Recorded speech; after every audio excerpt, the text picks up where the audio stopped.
Imagine being handed the one thing you prayed for your entire life, only to be asked to give it back with your own hands. That is exactly what happened to one of the most extraordinary fathers who ever lived, and what unfolded next would echo through centuries and reshape the understanding of faith forever. Abraham was a man who had left everything he knew, his homeland, his relatives, his comfort, and walked into an uncertain future simply because a voice told him to go. He and his wife Sarah had carried the painful weight of childlessness for decades. In the ancient world, children were considered divine blessing, and their tent was heavy with unspoken grief. Yet Abraham continued to believe in a promise that seemed biologically impossible. He was 99 years old. Sarah was 90.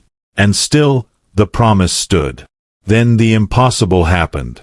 Sarah gave birth to a son they named Isaac, a name meaning laughter in Hebrew, as if the universe itself was celebrating. This child was not just a baby. He was living proof that waiting was not the same as being forgotten, that the unseen could become real. Then the day came that would redefine everything. God called Abraham's name, and he responded the way he always had, immediately, with the Hebrew word meaning "here I am." What followed was a command so staggering it defies easy understanding.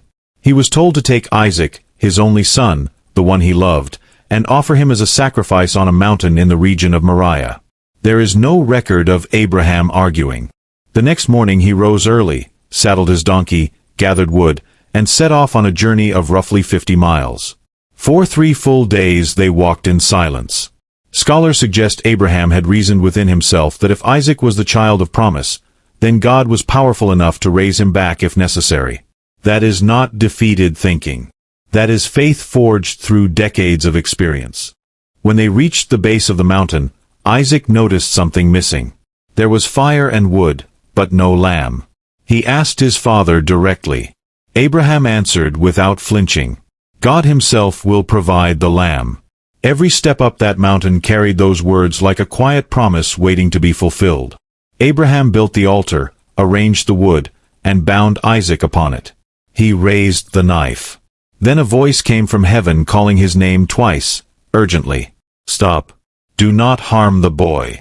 Now I know you hold nothing back from me." Abraham looked up and found a ram caught by its horns in a nearby thicket. He offered it in place of his son and named that mountain Jehovah-Jireh, meaning the Lord will provide. That name was not just a memorial. It was a declaration that at the place of greatest need, provision appears, not always before the journey begins, but at the exact moment it is needed most. The mountain of Moriah did not just test one man. Through the telling of his story, it has quietly tested every heart that has ever heard it. If this story moved you, don't forget to like, share, and subscribe for more powerful stories that challenge your faith and perspective.